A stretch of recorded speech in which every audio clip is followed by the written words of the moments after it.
Vale, ¿qué tiene el Laravel, la versión 9 del Laravel que no tenga la 8? Bueno, pues lo primero, las versiones de PHP que soportan, ¿vale? De hecho, yo creo que me he instalado la versión 8 porque por consola de comandos la versión de PHP que tengo creo que es la 7.4, ahora lo miraré.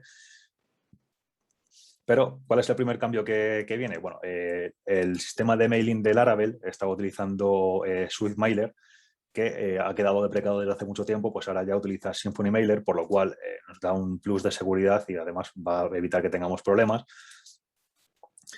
Luego, cómo el sistema de ficheros se maneja también ha sido actualizado, por lo cual, bueno, esto de cara a lo mejor a cómo escribimos código no lo vamos a ver, pero sí que vamos a tener también una parte bastante más mejorada y bastante más optimizada.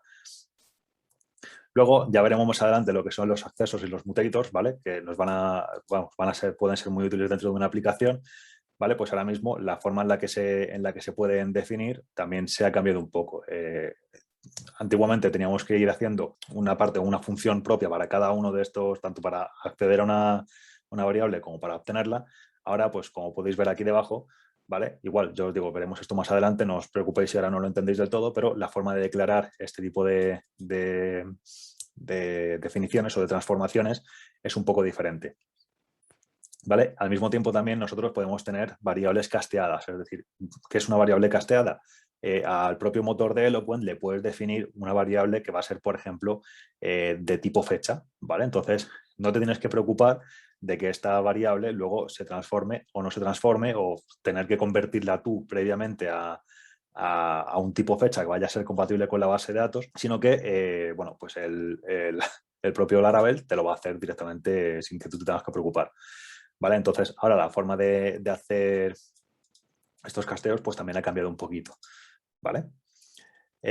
También tenemos, bueno, también lo veremos más adelante con la parte del enrutado, ¿vale? Pero ahora la forma en la que podemos definir algunas rutas pues también van a cambiar. De hecho, ya no solamente es con, luego a la hora de crear estas rutas, poder pasar directamente algunos, o bueno, convertir directamente algunas variables a modelos, como es en este caso, sino que incluso más abajo, lo tenemos aquí, podemos crear rutas de tipo controlador, que ya veremos también cuáles son las ventajas de tener todo esto y cómo funcionaría, ¿vale?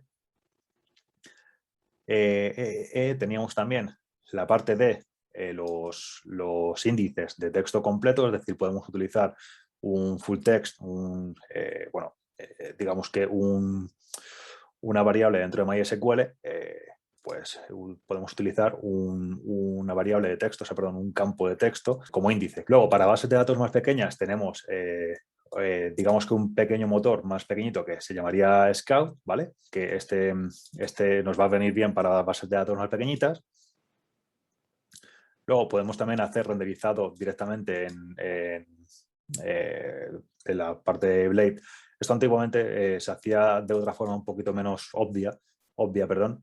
De esta forma pues podemos renderizar componentes para luego pues yo qué sé, tener un pequeño fichero de código para poder hacer preprocesado antes de un componente. O sea, al final nos permite ampliar un poco las propias funcionalidades de Blade. También el nombre que vimos antiguamente, pues también lo tenemos un poquito más, una forma más corta de utilizarlo, ¿vale?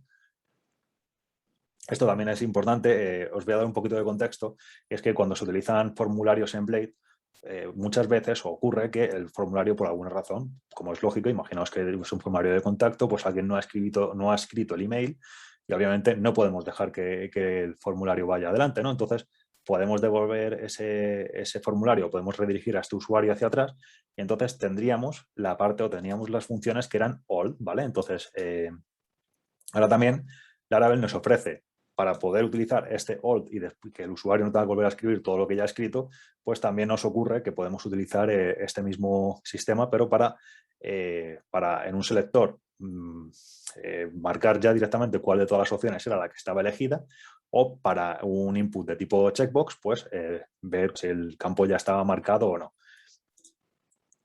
Tendríamos también la compatibilidad con Bootstrap 5 en la paginación, es decir, nosotros dentro de los propios métodos o las propias ayudas que nos da la herramienta de Laravel, pues también tenemos lo que se llaman helpers, ¿vale? Que ya igual lo veremos todo esto muchísimo más adelante, pero vamos, digamos que nos permiten hacer paginaciones de tablas y demás. Pues estas paginaciones ahora también son compatibles con Bootstrap 5.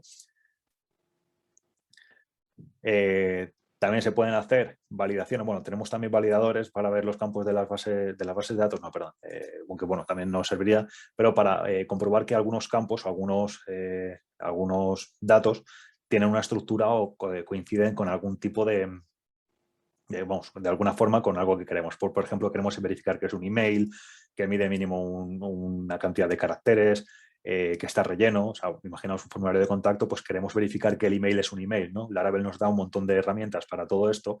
Bueno, pues aquí también podríamos, o nos va a permitir, utilizar diferentes arrays, ¿vale? Para poder utilizar o para poder hacer estas validaciones de una forma un poquito más óptima, ¿vale? También vamos a tener un starter kit de Breeze, que, bueno, digamos que Breeze era, si mal no recuerdo, hacer, o sea, era un conjunto, Breeze es que de hecho se quedó un poquito atrás, pero digamos que como lo tenemos ahora mismo JetStream, ¿vale? Pero digamos que es un poco más sencillo, ¿vale? Si no necesitabas toda la potencia que tenía JetStream, pues podías utilizar Breeze y, bueno, pues ahora ya han actualizado también Breeze para que, bueno, pues sea más, vamos, para trabajar también con esta versión de Laravel.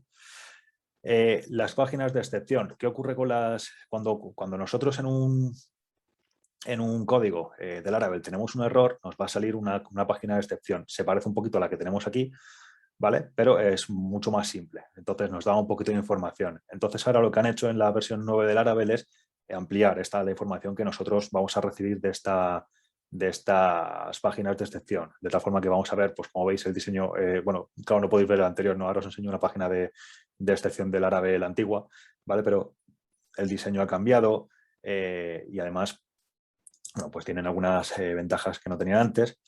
También cuando nosotros tenemos esto, de hecho, creo que lo puedo llegar a enseñar, ¿vale? Nosotros teníamos el comando de php artisan root list y esto nos da todas las rutas que nosotros tenemos dentro de nuestra aplicación, ¿vale? Bueno, pues ahora, como podéis ver, nos da un poquito más de información, nos las da un poquito más, bueno, digamos que más detallada, ¿no? O sea, esto da bastante más información. Luego también se ha mejorado bastante cómo se hace el sistema de testeo, ¿vale? Con respecto a la versión anterior. A la hora de utilizar WebSockets, se utilizaba también Laravel Echo, ¿vale? Que era, bueno, compatible con... yo conozco la librería de Pusher, ¿vale? Para poder hacer... Bueno, la librería no, perdón, el servicio de Pusher, para poder hacer notificaciones en tiempo real. Había también algunos que eran... Ahora mismo no recuerdo, pero que Socketio, por ejemplo, que también... Bueno, pues ahora también... digamos que la parte de Laravel pues, ha implementado otras formas de poder hacer. De hecho, como podéis ver aquí tenemos Socketi, ¿vale? O sea, implementa Socketi, que es justo una alternativa a Pusher, ¿vale? Bueno, también tenemos los helpers, teníamos los helpers anteriormente en Laravel, ¿vale? Que nos permitían, bueno, esta de aquí la he saltado un poco porque no es significativa, ¿no? Que es, vamos, nos dice que nos da más soporte para la parte del IDE, pero ya con la parte de Visual Studio no vamos a tener problema con esto. Con Laravel teníamos algunos helpers, ¿vale? Que nos permitían, pues, o crear cadenas de texto, como por ejemplo estamos viendo aquí STR, teníamos también si mal no me acuerdo también la parte de Slug, o sea, teníamos varias formas de poder crear o de poder tratar los datos o poder crear diferentes tratamientos para la información. Bueno, pues ahora también podemos convertir o crear una cadena de texto con rutas y demás. Y esto es todas las novedades que trae Laravel 9, que no son pocas en realidad, son bastantes. Significativas, yo diría que sobre todo el Swift Mailer, perdón, porque utilizar una librería que está deprecada con respecto a la anterior pues, puede ser problemático. Y luego voy a aprovechar este pequeño inciso y preguntaban o había antes una duda de ¿es sencillo actualizar entre versiones? Pues de hecho, fíjate que teníamos siempre en la documentación vamos a tener el upgrade. ¿Vale? Entonces, el upgrade siempre va a decir, si nosotros queremos cambiar de la 8, que por eso también he querido tratar sobre ella, a la 9, nos va a decir, vale, pues vamos a ver cómo lo hacemos. Y entonces, te va a decir, oye, pues mira, necesitas primero PHP 8.02, necesitas añadir en las dependencias de Composer este fichero y este fichero. Y luego, bueno, pues simplemente es tan sencillo, por norma general, como tener que ir siguiendo esta guía, ¿vale? Y así de simple sería, ¿vale? No es complicado hacer una actualización de la versión, eso sí, de la versión 9 desde la 8. ¿Cuál es el asunto? Imaginaos, porque Laravel algunas, como podéis ver, tenemos documentación de sobra, desde la 5.4 hacia la 9, pues ya tenemos, tenemos que pasar de la 5.4 perdón, de la 5.3 a la 5.4, de la 5.4 a la 5, o sea, tendríamos que ir versión a versión, por lo cual es más, de hecho ya incluso os dice el tiempo estimado que vamos a tener y bueno, pues como podéis imaginaros, aquí también de hecho ocurre lo mismo, en dónde estás, en Prolog y en Upgrade Guide, que también te va a decir, pues fijaos, de 1 o 2 horas a 30 minutos, ¿vale? Que se va a tardar. Y así sería la migración desde bueno, ya os digo, siguiendo directamente esta guía, que ya os digo, por lo general suele ser tan sencillo cuando lo haces de una versión a otra, como añadir un par de librerías y un poquito más, claro, te lo va a tener que decir la propia documentación.